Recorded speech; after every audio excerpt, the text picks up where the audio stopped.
Subscribe करें और bell दबाएं ताकि कोई खबर रह न जाए।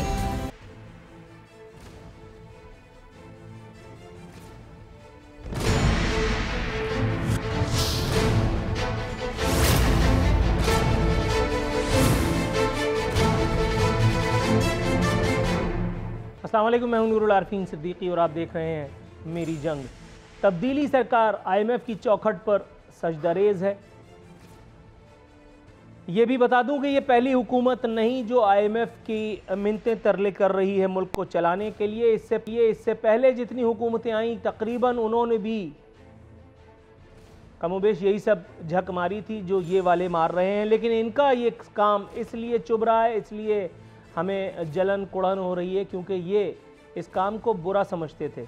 आपको याद होगा कि मेरे वज़ीर आज़म, मेरे मुंतखब वज़ीर आज़म वर्ल्ड कप वाली सरकार फरमाती थी कि मैं ख़ुदकुशी कर लूँगा लेकिन IMF के पास नहीं जाऊँगा। उसके बाद फिर असद उमर साहब की रोज़ी, उनकी नौकरी इसीलिए खाई गई क्योंकि उन्होंने IMF जाने में लैतो लाल से काम लिया। और उसके बाद अब जब IMF के पास गए तो फिर आपके हाथ पल्ले तो कुछ रहा नहीं। IMF से हमने कुछ और काम किया हो या ना किया हो, लेकिन IMF से हमने पाकिस्तान की तारीख़ में अलबत्ता पहली मरतबा IMF का एक अनमोल रतन, उसके हवाले हमने उसको डिप्टी गवर्नर स्टेट बैंक करवा करके और उसको हमने अपनी जान छुड़ा ली। गवर्नर स्टेट बैंक की काबिलियत के बारे में कल ही बात कर चुका हूँ, जिन्होंने बताया था कि डॉलर जब महंगा होता है तो ओवरसीज़ पाकिस्तानियों के लिए कितना फ़ायदा होता है। इस बात से कतई नज़र कि जो मुल्क में मुकीम पाकिस्तानी है जिनकी तादाद ओवरसीज़ पाकिस्तानियों से बहरहाल बहुत ज़्यादा है, उनका सत्यानाश, बल्कि यूँ कहिए कि सवा सत्यानाश अगर होता रहे तो सानू की। IMF ने मुआहदे के लिए सख्त तरीन कोशिशों का जो है वो शर्त आयद कर दी है। रुपए की कदर में मज़ीद कमी की फरमाइश की गई है। ज़ाहिर है कि मेरी सरकार इसके सामने तो घुटने टेक ही देगी, अल्लाह ने चाहा तो।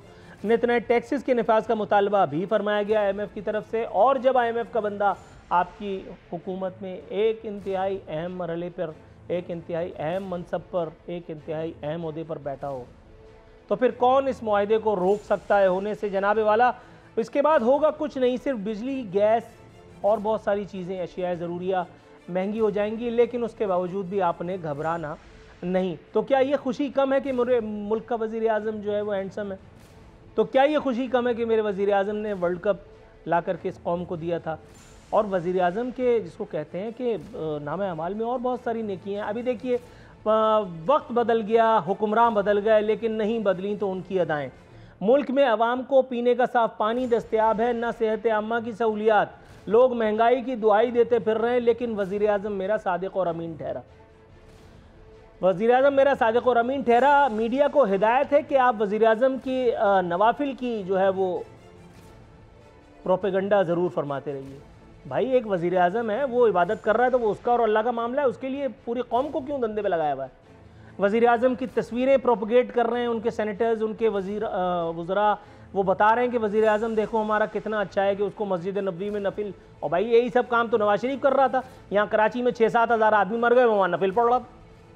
वज़ीर आज़म आपको नफिल पढ़ने के लिए बनाया या मुल्क चलाने के लिए बनाया? आपके नवाफिल आपको जन्नत या जहन्नम में ले जाएंगे, उससे मेरा क्या लेने देना। लेकिन कुछ लोग जो जन्नत और जहन्नम के फैसले कर रहे होते हैं यहाँ इस ज़मीन पर, उनको इस धंधे में ख़ास तौर पे इन्वॉल्व करके वज़ीर आज़म की नेकी का प्रोपेगंडा जो है वो चल रहा है। खैर, हो गई, आगे बढ़ते हैं। कुछ मज़ेदार ख़बरें भी साथ साथ आपसे डिस्कस करेंगे। पाकिस्तान में खुशामद का वर्ल्ड कप मुनक़्क़िद हो रहा है। खुशामद के वर्ल्ड कप के उसूल की दौड़ तेज़ हो चुकी है। नित नए इल्ज़ामात, इन्वर्टेड कॉमास में कह रहा हूँ तो इन्वर्टेड कॉमास में ही समझा जाए, वज़ीर आज़म पर, वज़ीर आज़म की ज़ात पर नित नए इल्ज़ामात जो है वो बहुतान तराशे जा रहे हैं। फवाद चौधरी सबसे पहले, हस्ब रिवायत, हस्ब दस्तूर, फवाद चौधरी आज भी डिस्कस होंगे। फवाद चौधरी तमगा खुशामद पाने के लिए पुरउम्मीद हैं। अब जो इन्होंने चवल मारी है, इससे इस वर्ल्ड कप को मेरा ख्याल है कि फवाद चौधरी की तरफ जाने से कोई रोक नहीं सकता। फरमाते हैं इमरान खान भारत में मोदी से ज़्यादा मकबूल है। इसमें तो कोई शक नहीं है कि इमरान खान अमेरिका को इतना जानते हैं जितना जो बाइडन नहीं जानता। इसमें तो कोई शक नहीं है कि इमरान खान बरतानिया को जितना जानते हैं उतना मलका बरतानिया नहीं जानती। और अब ये जो भंड हुआ है कि इमरान खान मोदी के देश में खड़े होकर के अगर जलसा करें, फवाद चौधरी ने फरमाया कि अगर हम वहाँ जलसा करें तो नरेंद्र मोदी का जलसा जो है वो फीका पड़ जाएगा। मैं हैरान हूं खुदा की कसम कि जिन लोगों को 10-10, 15-15 हज़ार रुपए में मुलाजमत के लिए धक्के खाना चाहिए था, वो इस मुल्क में वजीर, सफ़ीर, मुशीर और पता नहीं क्या क्या है। ये मुल्क चलेगा तो कैसे चलेगा? मैं जब छोटा था तब से मैं यही सब ड्रामा देख रहा हूँ। मैं 4 साल का था, मैंने ज़ियाउल हक को टीवी पे रोते हुए देखा। मैंने कहा ये ड्रामा कर रहा है। मेरे वालिद साहब ने मुझे थप्पड़ मार करके खिराज अकीदत पेश किया और कहा कि मरवाएगा। लेकिन आज मैं 43 ईयर्स का हो गया हूँ और मैं यही टोपी ड्रामे देख रहा हूँ। कभी साइकिल की सवारी चलती है, मीडिया को पीछे लगा दिया जाता है, कभी सबसे पहले पाकिस्तान हो जाता है, उस वक्त फिर हम अमेरिका की जंग लड़ रहे होते हैं, उसके बाद फिर दूसरे वाले आते हैं, वो कहते हैं कि नहीं वो पराई लड़ाई थी, हम उस पड्डे में टांग क्यों डालें? तो भाई टॉस कर लो पहले, अगर तुम लोगों को यही तय नहीं हो रहा कि वो पराई लड़ाई थी या अपनी। ये अल्लाह हमारा मैच भी तो चल रहा है ना, मसला ये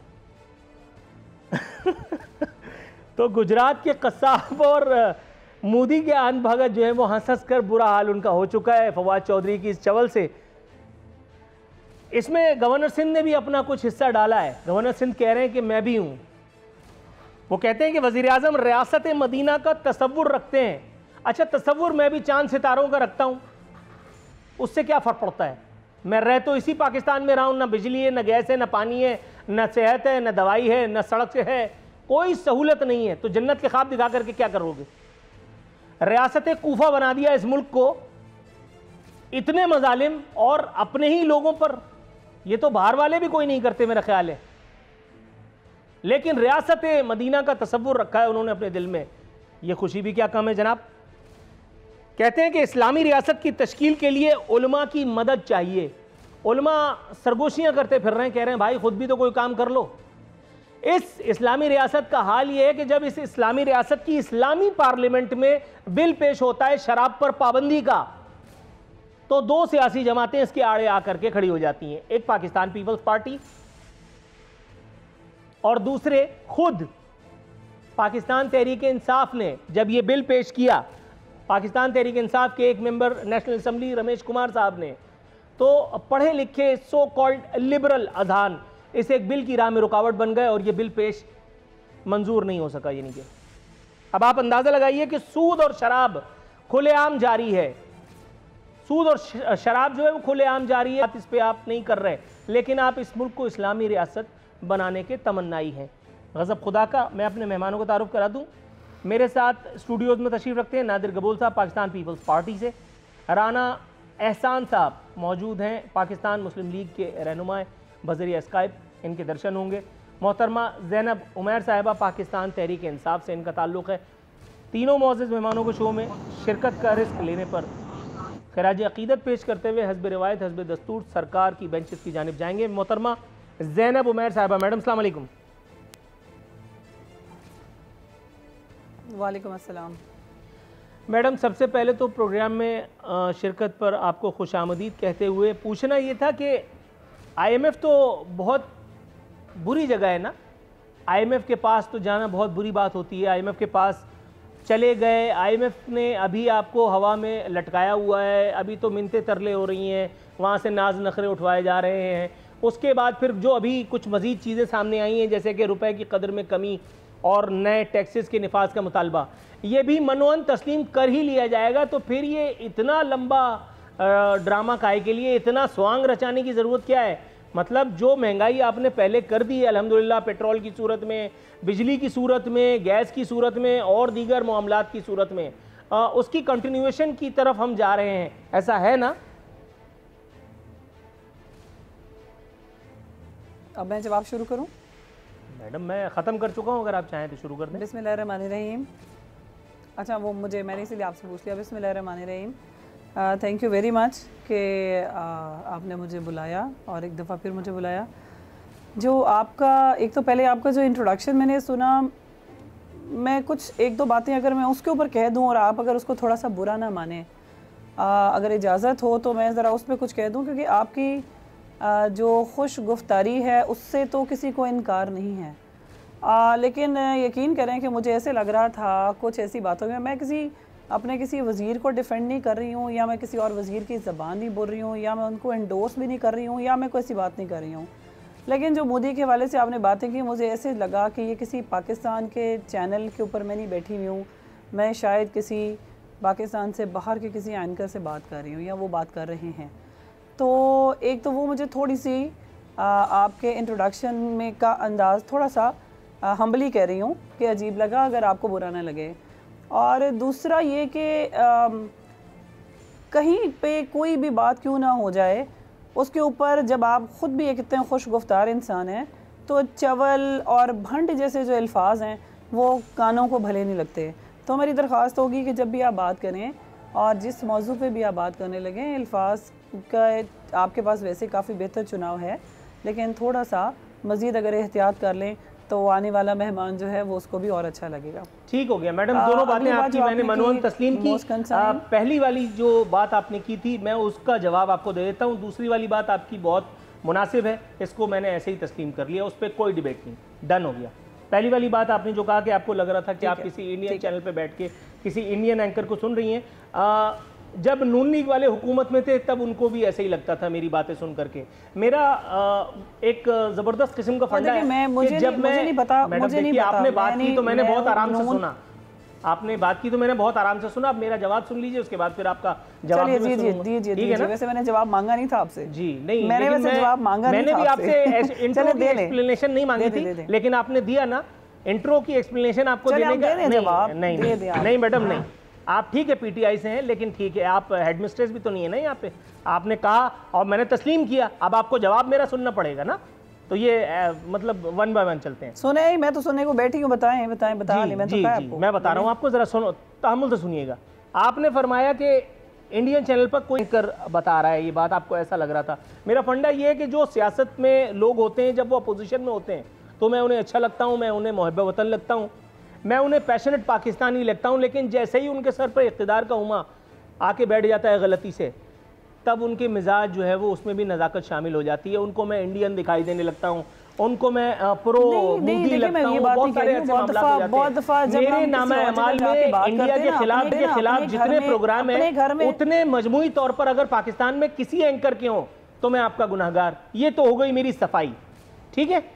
अब हम आ जाते हैं अपने सवाल पे। सिर्फ इतनी है कि अपने घर में आपसे 100 बातें की हों, अपने घर में आपने जितनी भी 100 बातें की हों वो एक अपने घर की बातें होती हैं, लेकिन उनको बहरहाल चले, मैं उस चीज़ के ऊपर फर्दर नहीं जाती, दैट्स नॉट अ डिबेट। क्या जो मतलब की बात है हम उसकी तरफ आते हैं। ये आप मतलब की बात की तरफ गई नहीं ना मैडम, आपने बात को फैला दिया। अब रायता को समेटते हुए हम जाते हैं हमारे सवाल की तरफ। मैं आ रही हूँ, आगे चलें। IMF की अगर आपने बात सुनी है, जो आप उसके बारे में बात कर रहे हैं कि जो IMF की शराइत हैं, देखें ज़री सी बात है कि every day is not a Sunday. हम जो IMF की बात कर रहे हैं, जो इससे पहले के जो कर्ज़े लिए गए हैं वो कर्ज़े हमने तो नहीं लिए हैं। जो मुल्क की मईशत के हालात हैं वो सारी मुल्क की मईशत के हालात को आप हमारे ऊपर तो नहीं डाल सकते। जो इससे पहले जितने साल हो चुके हैं, आप फिर हमें कहते हैं, आप हमें इस चीज़ को एक्यूज़ करते हैं कि हमारे पास 3 साल हो गए हैं और अभी तक हम फिर पुरानी वाले लोगों की बात करते हैं, तो मजबूरी है कि हमें उनकी बात करनी पड़ेगी और हम तब तक आगे नहीं बढ़ सकते जब तक ये सारी चीज़ ना चले। जब हम बात करते हैं कि हमारे जो बैरून मुल्क जो रहने वाले लोग हैं, जब हम डोनेशंस की बात करते हैं, हम दूसरे फ़ंड्स की बात करते हैं, आप वहाँ के ऊपर अभिकारी कहना शुरू कर देते हैं। जब ये तमाम मईशत की बात कर रहे हैं, अभी आपने बिजली पानी की बात की, अभी आपने पेट्रोल की बात की, आपने उसके ऊपर साथ में ये क्यों नहीं बात की, आपने उसके मुहरकात लोगों को क्यों नहीं बताते। आप पूरी बात बताया करें कि पिछला 1 हफ़्ता अगर आप जाके लोगों को कहें कि वो जाके ये भी रिसर्च करें कि 1 वीक के अंदर ये जो आपका क्रूड ऑयल है ये कहाँ से कहाँ डॉलर्स तक पहुँच जाता है, कितने बैरल कितने डॉलर्स के अंदर पहुँच जाता है, वो चंद दिनों के अंदर 74 से 86 की उसके मद में चला जाता है। तो यहाँ के ऊपर, और अगर आप कंपैरिजन करें दूसरे ममालिक का, अपने मुल्क से आप कंपैरिजन करें, मतलब आप ये देखें कि दुबई जैसा मुल्क जहाँ के ऊपर तेल हम चले, हमारे तो तेल के कुएँ नहीं लगते, सऊदी अरब के बिल्कुल साथ हैं, 114 रुपये तो वहाँ पर भी मिल रहा है। आप यूके की बात कर लें, अभी आप यूके उठा के देख लें, अगर मुझे एग्जैक्ट फिगर याद नहीं है, लेकिन वो मोर देन 234 आई गेस जो है पॉइंट समथिंग जो है वहाँ के ऊपर पर लीटर आपको तेल मिल रहा है। सो सिमिलरली जो यूके और USA, इंडोनेशिया, बांग्लादेश और इंडिया में तो खैर वैसे ही हमारे से बहुत डबल से भी ज़्यादा, अगर आप इन सब ममालिक की बात करें तो उस लिहाज से हमारी ratio as compare to the others, हमारी परसेंटेज फिर भी उस लिहाज से कम है। आप हर चीज़ में सिर्फ एक्यूज़ नहीं कर सकते। अब जो हमारी गवर्नमेंट ने उसको कंपनसेट कैसे किया है, उसको बराबर करने की कैसे कोशिश की है, बहुत सारी ऐसी खाम माल, खुर्दनी माल और जो भी इनके तेलों की कीमतें हैं जहाँ भी जो टैक्स हमने लेवी किया था उसकी मद में कमी की गई है, ताकि एग्जैक्टली आपके ख्याल में कि जो लोग ऊपर बैठे हुए उनको इस चीज़ का एहसास नहीं है। मैं अगर यहाँ तक आपके स्टूडियो तक आई हूँ कि हमें गाड़ी में तेल डलवा के नहीं आई, क्या मुझे कोई आसमान से दरख्तों से मेरे पैसे भी उतरते हैं, तो हमें बड़े अच्छे तरीके से एहसास है, गवर्नमेंट में रहने वालों को भी और जो गवर्नमेंट से बाहर हैं उन सबको भी इस चीज़ का बहुत अच्छा एहसास है। सिर्फ आप लोगों का राइट मैडम, थोड़ा सा तवक्कुफ कीजिएगा, मैं आपकी तरफ आता हूँ, थोड़ा सा वेट कीजिए, मैं प्रोग्राम में अपने दीगर मेहमानों को भी शामिल कर लूँ। दोनों मुअज़्ज़िज़ मेहमानों नादिर गबूल साहब और राना एहसान साहब, सर ज़हमत की इज़्ज़त माजरत, पहले नादिर गबूल साहब को ज़हमत कलाम देना चाहूँगा। नादिर गबूल साहब, सर कितनी दरिया दिल सरकार है मेरी, देखिए आपने लेवीज़ वगैरह से की इम्पोजिशन के ज़रिए अवाम को तकलीफ़ नहीं दी, फिर ये सनसनीखेज़ इंकशाफ के हुकूमत में जो बैठे हैं उनके सीने में भी दिल है और उस दिल में भी लोगों के लिए दरिया दिली और हमदर्दी है। ये सुन करके आपको अच्छा तो लग रहा होगा यकीनन? नहीं, बिल्कुल अच्छा नहीं लग रहा, मुझे हंसी आ रही है क्योंकि एक बहुत भोंडा बहाना है और मैंने अपनी बहन की बातें सुनी, मगर मैं बिल्कुल भी इनके साथ अग्री नहीं करता। इनकी सिर्फ एक बात से मैं अग्री करता हूँ, yes UK, USA, France, Germany, इन सब जगहों में भी पेट्रोल बहुत महंगा है, मगर ये बहन ये बताना भूल गई कि इन ममालिक में अपने शहरियों का इतना ख्याल रखा जाता है, उनकी सेहत फ्री है, उनकी बच्चों की एजुकेशन फ्री है, उनको अपनी सिक्योरिटी के ऊपर भरोसा है मुल्क के गवर्नमेंट के ऊपर कि उनको सिक्योरिटी फराम की जाएगी।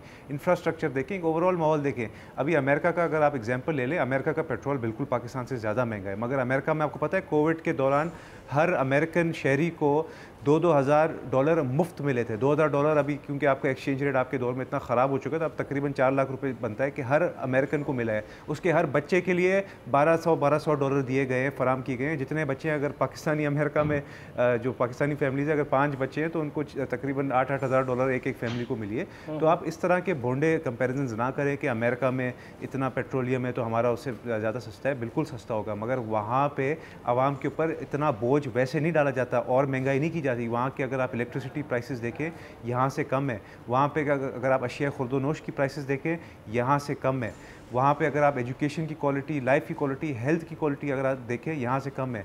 वहाँ पे एटलीस्ट आपको state of the art facilities provide की जाती है। यहाँ पे क्या देते हैं? यहाँ पे सिर्फ टेंशन और सिर्फ इल्ज़ाम तराशियाँ, इमरान खान आके अपनी उल्टे सीधे बातें करके आवाम को गुमराह करके चले जाते हैं। आवाम के ऊपर जो परेशानी इस वक्त गुजर रही है, एक आम मजदूर आदमी है, एक आम किसान जो आदमी है पाकिस्तान में, वो इस वक्त इतने टेंशन में, वो अपने बच्चों को 2 वक्त की रोटी नहीं खिला सक रहा। पेट्रोल तो दूर की बात है, वो बेचारा आटा लेने के लिए परेशान हो गया, दालें लेने के लिए परेशान है, टमाटर उसको नहीं मिल रहा है कि अगर वो सूखी रोटी और टमाटर का कचुम्बर बना के भी नहीं खा सकता बेचारा। तो खुदा के लिए पाकिस्तान के आवाम का जो आपने ऑलरेडी तजलील कर ली है, उनके फीलिंग्स के साथ, उनके जज्बात के साथ आपने जो खेला है 3.5 साल, अभी खुदा के लिए पीछा छोड़ दें पाकिस्तान की आवाम का, जाके वापस क्रिकेट की कमेंट्री करें। आज भी इंडिया पाकिस्तान का मैच है, आप जाके अगर आप कमेंट्री कर लेते तो ज़्यादा आप पाकिस्तान के लिए सर्विस करते, इंस्टेड के आप मुसलत हो गए पाकिस्तान के एसेट्स के ऊपर। पाकिस्तान की हुकूमत को आपने इतना कमज़ोर कर दिया है कि फ़ॉरेन कंट्रीज़ हमारी इज़्ज़त नहीं करती। इस वक्त पाकिस्तान की दुनिया में इस वक्त बुरी बदतरीन इज़्ज़त है। इमरान खान वही इमरान खान जो कहता था कि मैं अगर प्राइम मिनिस्टर बन गया तो ग्रीन पासपोर्ट की इतनी इज़्ज़त होगी कि लोग ढूंढ रहे होंगे कि भाई हमें ग्रीन पासपोर्ट वाला कोई मिल जाए तो हम उसकी पूजा करें। गुमान दिखाई देते हैं, शायद मैडम आपसे इत्तेफाक नहीं करती हैं और उनको करना भी नहीं चाहिए। राना एहसान साहब, सर कैसे मिजाज हैं? अल्लाह का शुक्र जी, बिल्कुल सही। सर IMF अभी नहीं माना है, लेकिन अगर कहीं गलती से वो मान गया तो ये मेरी सरकार जो मुझे पहले ही कुंद छुरी से ज़िबा करने पर आमादा है, और तरफा तमाशा ये कि सदाकत और दयानत का सर्टिफिकेट भी रखती है। सर ये सरकार उस वक्त क्या गुल न खिलाएगी जब IMF राजी हो जाएगा? देखिए, बदकिस्मती से जिस दोहरा पे पाकिस्तान को आज इन्होंने ला खड़ा किया है, हम फंसे हुए हैं। अगर हम IMF से मुआहदा करते हैं तो हम इस चीज़ पे हमें यकीन है कि ये इतना बुरा मुआहदा करेंगे जिस तरह पिछली दफ़ा इन्होंने एक गलत मुआहदे किए और उससे पाकिस्तान को बेइंतहाशा नुकसान उठाना पड़ा। और उस वक्त मुआहदों के दौरान जो है वो असद उमर को हटा के, यानी कि आधा मुआहदा एक वजीर ने किया और आधा बाकी जो आधा है वो दूसरे नए वजीर ने किया। तो इसी तरह आज भी हमें नजर आ रहा है कि ये जो है जो मुआहदा करने जा रहे हैं उससे बिजली भी महंगी होएगी, उससे टैक्सेस भी लगेंगे, उससे सब्सिडीज भी कम होंगी। लेकिन अगर ये मुआहदा नहीं करते और IMF के जो टॉक्स हैं वो फेल हो जाती हैं, तो फिर मैं समझता हूं कि तब हमें जो एक्सटर्नल बोरोइंग करनी है, जो डॉलर बोरो करने हैं, वो एक नामुमकिनात में हो जाएगा। और जिन रेट्स पे हमें वो डॉलर बोरो करने पड़ेंगे, हम मजीद कर्जों में वो डूब जाएंगे। अब बंदा इनसे सवाल ये पूछे कि सिर्फ 6-8 माह पहले आप बगले बजा रहे थे, खुशियां मना रहे थे कि करंट अकाउंट डेफिसिट पॉजिटिव हो गया और हमने काबू कर लिया। और ये पाकिस्तान की तारीख का ये बड़ा यूनिक टाइम है कि सब चीजें काबू में हैं। फिर एकदम से जो है अब सबसे ज्यादा रिजर्व में, जो हिस्ट्री में बकौल इनके सबसे ज्यादा रिजर्व्स हैं, उसके बावजूद एक्सचेंज रेट पे हम काबू नहीं पा सक रहे, क्योंकि दुनिया, मैं समझता हूं कि पाकिस्तान की तारीख के सबसे बड़े ट्रेड डेफिसिट से हम गुजर गए। 3 माह में $12 अरब ट्रेड का खसारा है। तो ये सूरत हाल जो जिसके अंदर अभी हम बैठे हुए हैं, मैं समझता हूं कि सब खतरनाक है और इनके अंदर काबिलियत नहीं है, कैपेबिलिटी नहीं है कि ये इसको हैंडल करें।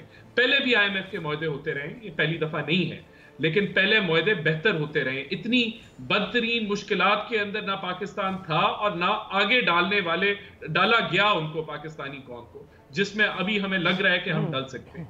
तो ये सूरत हाल पे हम आए, उसकी क्या वजह है कि जहां हम खड़े हैं, क्यों खड़े हैं? उसकी वजह यह है सिंपली 4 वजीर, चौथा वजीर खजाना है इस वक्त। अभी वो भी वजीर नहीं है, मुशीर बन चुका है। अभी शायद एक 5वां वजीर खजाना है। 6 FBR के चेयरमैन आ चुके हैं। लेकिन आपके लिए नैब का जो चेयरमैन है, वो उसको जो है नौकरी की, उसको एक्स्ट्रा उसके लिए ऑर्डिनेंस लाई जाती है कि वो नौकरी करे। प्रायोरिटीज में आपको बता रहा हूं इनकी क्या है। आज जो एक ISI चीफ का मामला चल रहा है, वो भी फर्द वाहिद के लिए चल रहा है कि किसी तरीके से हम उसको कंटिन्यू करा ले। शायद ISI के चीफ ने जो है वो मीशत, अच्छा, ईमानदारी की बात है, बात हम मेरा ख्याल है हमने बहुत दही के रायते की तरह फैला दी है। ISI के चीफ के लगने से अगर महंगाई कम हो जाती तो मैं इस मामले में जरूर बात करता। मैं इस हवाले से सानू की मोड पे हूँ। एक मिनट, मैं आफरीन साहब, मैं यही कह रहा हूं कि प्रायोरिटीज ये हैं। प्रायोरिटीज ये है कि जो वजीर खजाना है वो 6वां लग जाए, 7वां लग जाए, फिक्र नहीं है। FBR का चेयरमैन 8वां लग जाए, लेकिन ISI का चीफ वही लगना चाहिए, चेयरमैन नैब वही लगना चाहिए। और यही वजह है कि जहां हम खड़े, हम खड़े। इनकी प्रायोरिटी नहीं है अवाम की, इनको पता ही नहीं है क्या हो रहा है। ये राइट सर, थोड़ा सा तवक्कुफ की इस्तदा है। मैडम, ब्रेक की कॉल दी जाने वाली है, लेकिन आपसे एक हम्बल रिक्वेस्ट है, ब्रेक के बाद जब मैं वापस आऊंगा तो काइंडली ये जो बातें अब हो चुकी हैं इसको भूल करके आपने मेरे सवाल पे माजरत के साथ फोकस करना है, ताकि हम मौजू को गुफ्तगू आगे लेकर के चलें। बहुत सारे मौजूआत हैं जिनका अता करना मकसूद है। खुद आप ही के साथ थोड़ा सा तवक्कुफ।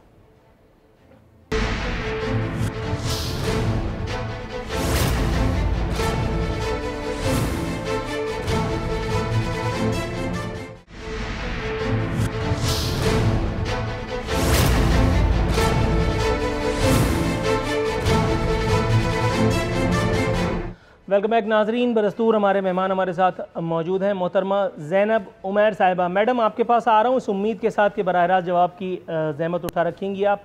पूछना ये था कि अभी तो IMF जो है वो मुआहदे वगैरह तो बहुत दूर की बात है, अभी तो डिस्कशंस हो रहे हैं, अभी तो शराइत पेश की जा रही हैं, फिर मंजिल तो अभी दूर है, दिल्ली हनूज दूरस्त। नित नए टैक्सेस लगाए जाएंगे, आवाम को महंगी बिजली दी जाएगी, आवाम को गैस महंगी दी जाएगी। ये महंगी बिजली और गैस के तोहफे तो हमें बहुत पहले से मिलते चले आ रहे हैं। खुद आप ही के दौर की अगर हम बात कर लें तो पिछले प्रोग्राम में भी हम बात कर चुके हैं इसके ऊपर, और बल्कि मैं तो 4 प्रोग्रामों से इसके ऊपर बात कर रहा हूँ। आपके आने के बाद बिजली जो है वो 52% महंगी हुई है।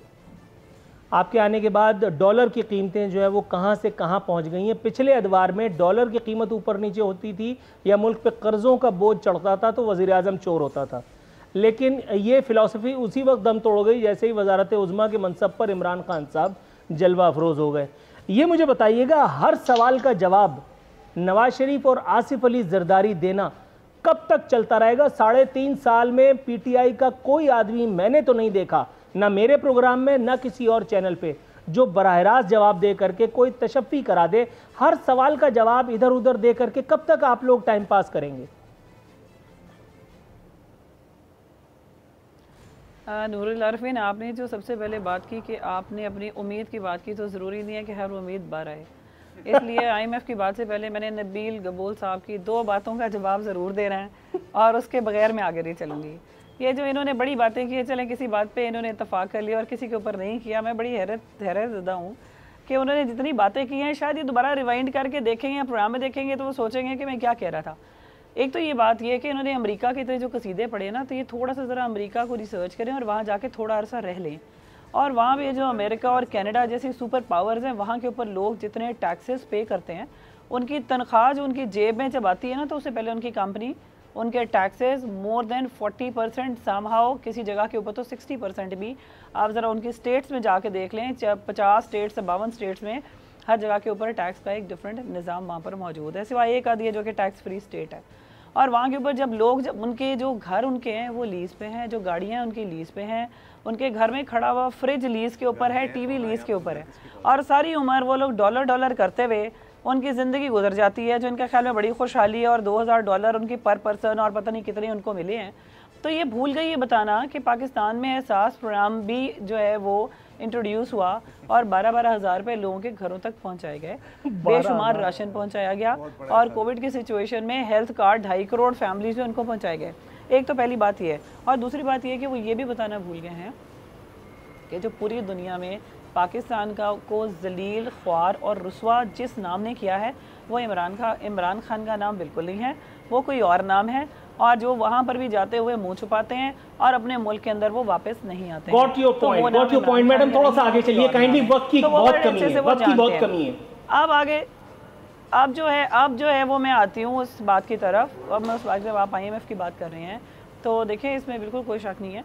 इन अ लाइटर नोट, एक मैं इस बात के, शायद मेरी बात से आपको काफ़ी सारी बातें समझ आएँ। इन अ लाइटर नोट समहाउ मेरा कभी कभी मैं ज़रूर वो कुछ बयान कर देती होती हूँ कि प्यास लगी थी गज़ब की और पानी में जहर था, पीते तो मर जाते, ना पीते तो भी मर जाते।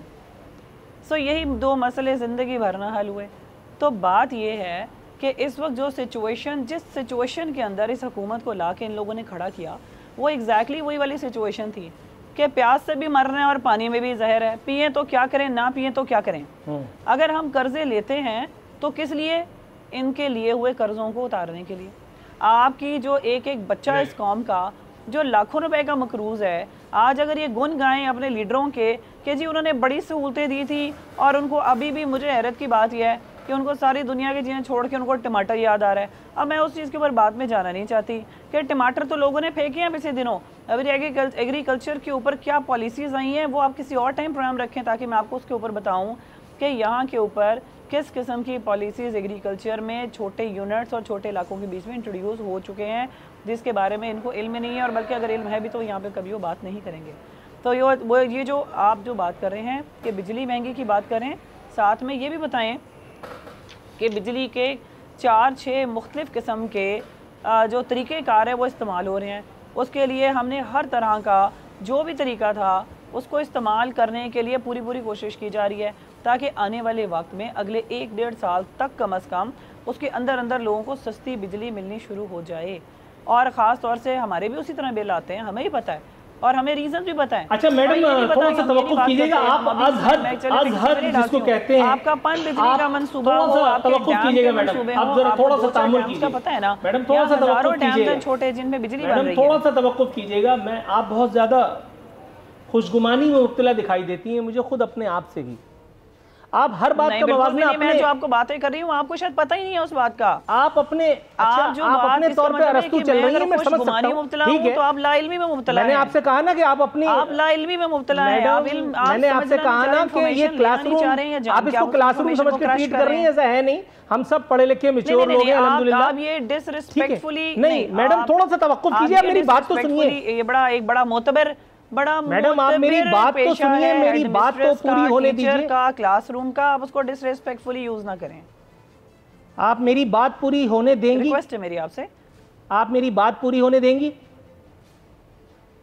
नहीं, आप मेरे सवाल जब मैं पूरा करी होती हूँ आप उसको कट डाउन करके आप कहते हैं जी आप मैडम, आपकी सारी बातें सुन लेने के बाद मैं अपना अगला सवाल थ्रो करना चाह रहा हूँ और आप मुझे परमिट नहीं कर रही हैं, फिर मैं क्या करूँ मुझे बताइए। ये दूसरा प्रोग्राम है और मैं बिल्कुल जिसको कहते हैं ना बड़ा बंधा हुआ बैठा हूँ। जजमेंट्स ना आप दें, आप जजमेंट्स ना देना, आपके खुशगुमानी में आप मुझे फतवा दे रही हैं कि मैं लाइल्मी में, मैं लाइल्म हूँ, आप मुझे किसी और बात का ताना दे रही हैं, आप कह रही हैं ये ना बोलो, ये ना करो। मैडम ये ना करें, काइंडली ये ना करें। मैं ये सब बातें, ये सब फरमाइशें पूरी नहीं कर सकता। आप मेरे लिए बहुत मोहतरम है, आप मेरी मेहमान हैं, आप मेरे लिए खास तौर पे मेरे प्रोग्राम में शिरकत के लिए आई हैं, आप मेरे सर आंखों पर, लेकिन ये सब चीजें करके आप मेरे लिए बड़ा प्रॉब्लम क्रिएट कर रही हैं। काइंडली मैं आपसे जो सवाल कर रहा हूं, आपने कहा कि हर ख्वाहिश पूरी नहीं होती, मैं चुप रहा। आपने काफी देर तक नादिर नबील गबूल साहब को नजराना जवाब दिया आपको, नादिर नबील गबूल को आपने काफी देर तक नजराना अकीदत पेश किया। ठीक है, वो मेरे कजन नहीं है, ओके ठीक है। आप उनकी अमेरिका से वाकफियत को भी उसके ऊपर भी तबर्रा फरमाती नहीं, ठीक है, वो आपका हक था। लेकिन मेरे सवाल को थोड़ा सा लिफ्ट तो कराएं ना। और फिर चाहते हैं तो मैडम आप थोड़ा सा वेट कर लीजिए, पानी पिए, तो आप थोड़ा सा वेट कीजिए, मैं आपकी तरफ दोबारा आता हूँ। हम भी बैठे हुए हैं जी। मैंने आपको सवाल का जी जवाब दिया है, राना एहसान साहब, सर सवाल मेरा कोई नहीं है, जो कुछ कहना आप खुद ही कहिए। देखिए, सबसे पहले तो इन्होंने बिल्कुल गलत फिगर्स दिए और इन्होंने मिस इन्फॉर्मेशन फैलाई है। इन्होंने कहा ये हमारे कर्जे वापस कर रहे, तो मैं आपके सामने दो फिगर्स रख देता हूँ। जो पब्लिक डेट था वो 24,900 अरब रुपए का। एक मिनट आप सुन लेना, मैं सुन लें अब आप। 24,900 अरब का पब्लिक डेट हम छोड़ के गए थे, जो आज 40,000 अरब के ऊपर खड़ा है, जिसका मतलब है कि जो आपने कर्जे वापस किए और जो नए कर्जे लिए, नेट इजाफा 15,000 अरब का आपने कर लिया है और पाकिस्तान में एक ईंट भी नहीं लगी। अच्छा, अब एक्सटर्नल डेट के ऊपर मैं आपको बता देता हूं। मैं थोड़ा सा छोटा सा स्टूडेंट हूं इकोनॉमिक्स का। 95 अरब यूएस डॉलर पे हम कर्जे छोड़ के गए थे, जो आज आप कर्जे वापस करने के बाद 122 अरब यूएस डॉलर्स के ऊपर एक्सटर्नल डेट आपने छोड़ दी है। तो ये आप झूठ मत बोलें कि कर्जे आप हमारे वापस कर रहे हैं। आप पाकिस्तान की तारीख के अंदर 73-74 साल तारीख में इस हुकूमत ने सबसे ज्यादा कर्जे लिए हैं, सबसे ज्यादा कर्जे लिए हैं, और इसमें कोई दो राय नहीं है। और ये आपके स्टेट बैंक के फिगर कहते हैं और कोई नहीं कहता। दूसरी बात ये कि ये जो हुकूमत है, इसने सर्कुलर डेट को जो है 1.1 ट्रिलियन से 2.4 ट्रिलियन कर लिया। और इनका वजीर कहता था उमर अयूब कि मैं इसको जीरो पे लेके आऊंगा, और पहले 2 साल वो कहता रहा। उसके बाद ये अब इनके बेकाबू हो गया, तो अब ये नवाज शरीफ और शहबाज शरीफ और ये उनके नाम लेते हैं। इन्होंने कहा कि हम मुआहदे कर रहे हैं, नए आईपीपी से रीनेगोशिएट कर रहे हैं, उसके बाद बिजली सस्ती हो जाएगी। वो मुआहदे किए इन्होंने और उसके बाद बिजली और महंगी हो गई। तो इधर जो इनके जो लाइन लॉसेस हैं वो बढ़ चुके हैं, क्योंकि मिसमैनेजमेंट है, मिस गवर्नेंस है, कहीं बेहतरी नहीं लेके आए, कोई ये रिफॉर्म्स नहीं लेके आए। और इसी तरह हर लिहाज में जो हमारे जो पब्लिक सेक्टर एंटरप्राइजेस हैं, जिसके अंदर रेलवे, पीआईए और स्टील मिल्स हैं, इनके आपको जब ये फ्रांस में ऑपोजिशन कर रहे थे, पाकिस्तान में तो नहीं कर रहे थे, फ्रांस में कर रहे थे ऑपोजिशन, तो ये क्या कहते थे। और आज जब ये पाकिस्तान में हुकूमत कर रहे हैं, तो वो कर्जे जो हैं, जो इनके पब्लिक सेक्टर जो एंटरप्राइजेस हैं, उनके लॉसेस दुगने हो चुके हैं, बदहाली में वो चले गए हैं। तो या तो अगर वो थोड़ी सी बेहतरी ले आते ना रेलवे में, थोड़ी सी, तो हम कहते हैं हाँ यार बेहतरी आ गई है। लेकिन हर लिहाज से बदतरी आई है। रेलवे के खसारे में, रेलवे की गाड़ियों में कितनी चलती हैं, पहले कितनी चलती थी, लोकोमोटिव्स में, पीआईए में बदहाली आई है, स्टील मिल में बदहाली आई है, कहीं कुछ इंप्रूवमेंट नहीं आई। तो ये अब यहाँ बैठे 4 साल के हमारे ये पिछले 73 साल के कसीदे पढ़ते हैं।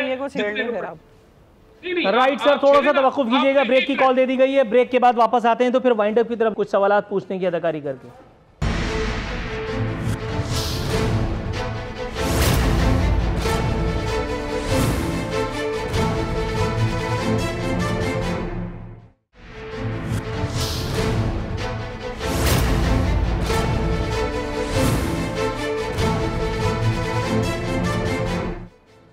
वेलकम बैक नाजरीन। बदस्तूर हमारे मेहमान हमारे साथ मौजूद हैं। प्रोग्राम इख्तितामी लम्हात में दाखिल हो चुका है। नादिर नबील गबूल साहब, सर आपको पता ही नहीं है, इंडिया में भी खान साहब इतने मशहूर हैं, पीटीआई इतनी मकबूल है कि अगर नई दिल्ली में भी जलसा हो तो वो जलसा भी जो है वो मोदी भक्तों की नींदें उड़ा देने के लिए काफ़ी है।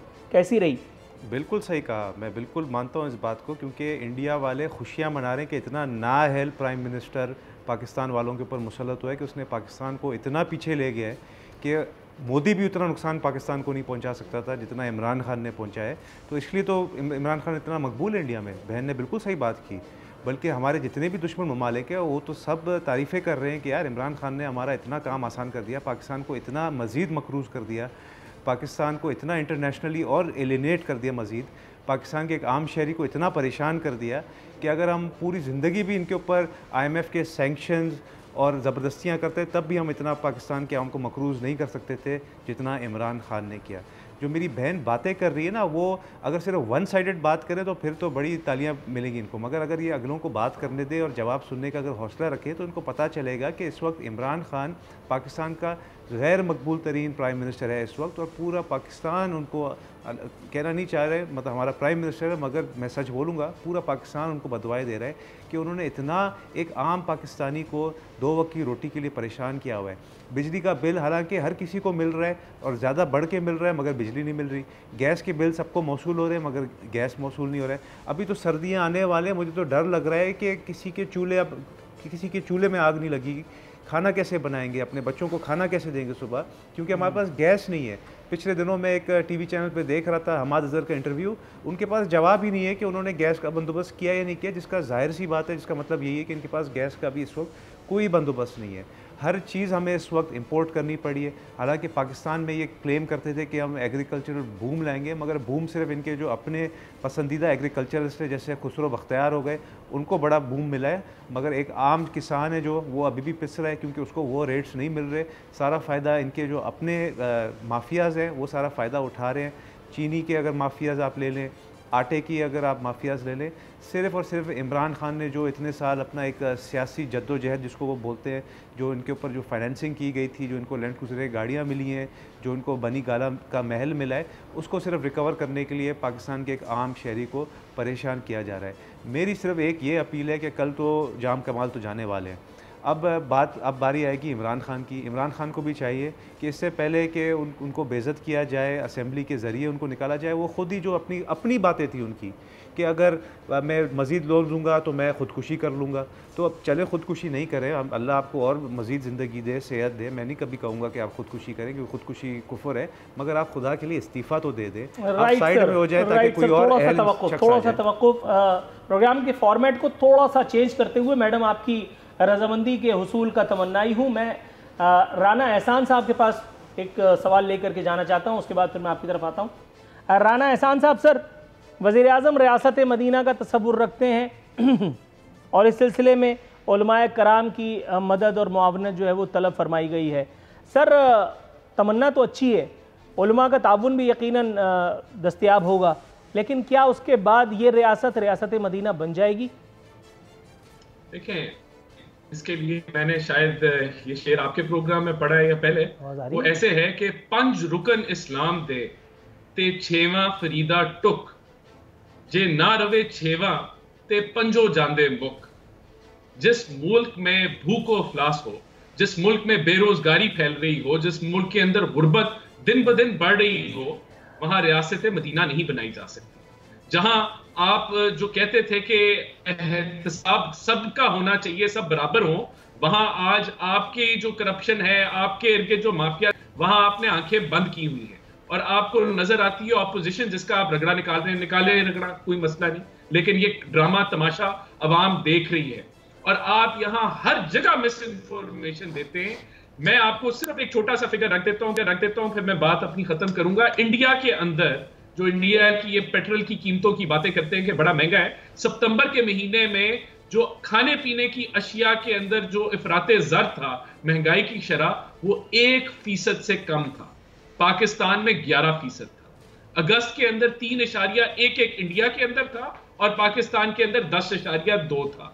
पूरे खित्ते में महंगाई सबसे ज्यादा पाकिस्तान में है और उसकी वजह कोरोना नहीं है, क्योंकि कोरोना पूरे खित्ते में है, पूरी दुनिया में है। उसकी वजह ये नालायक, नाअहल और नकमी है।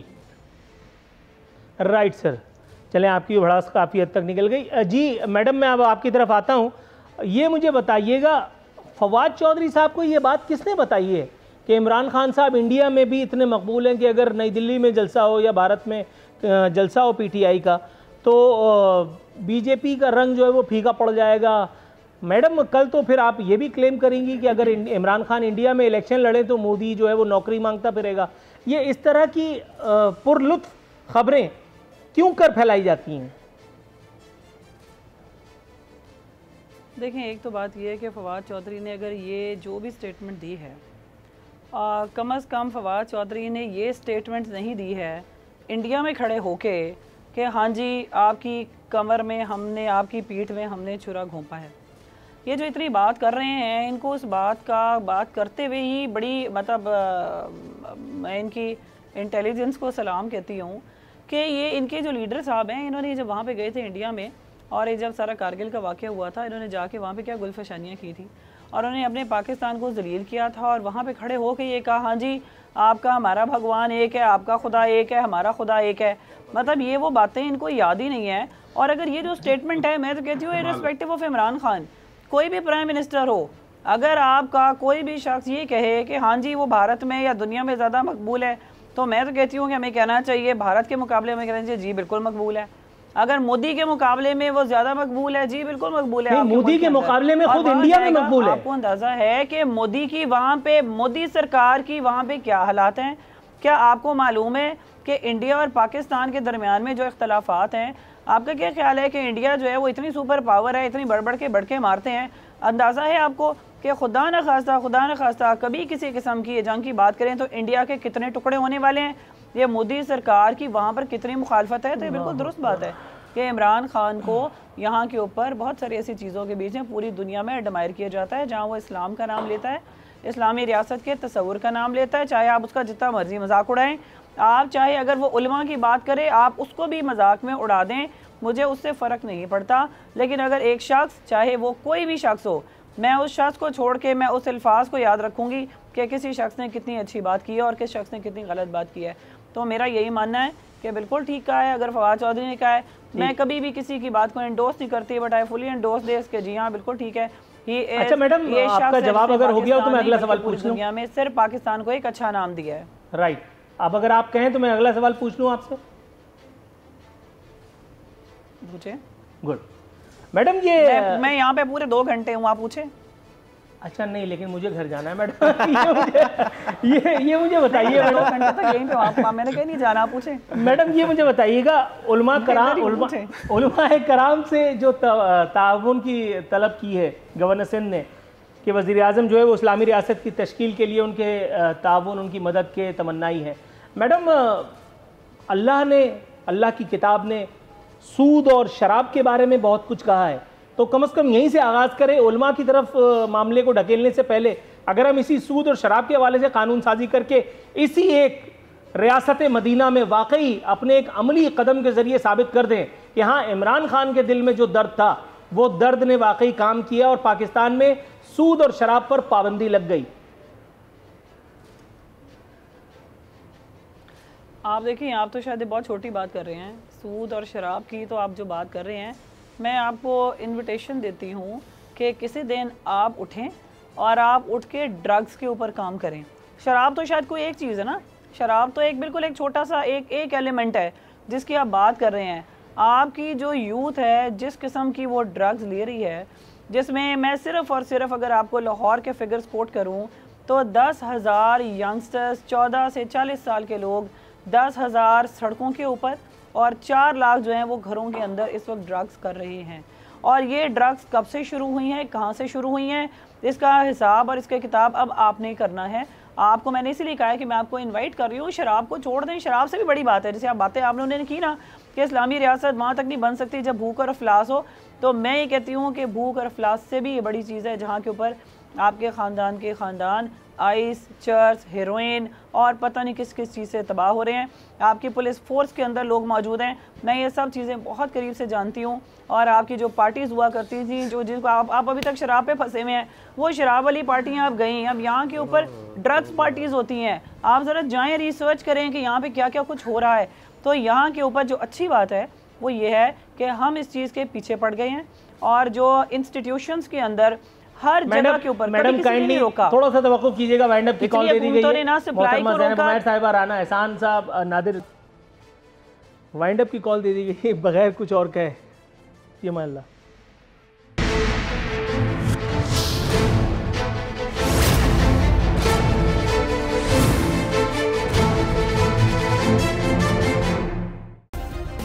सब्सक्राइब करें और बेल दबाएं ताकि कोई खबर रह न जाए।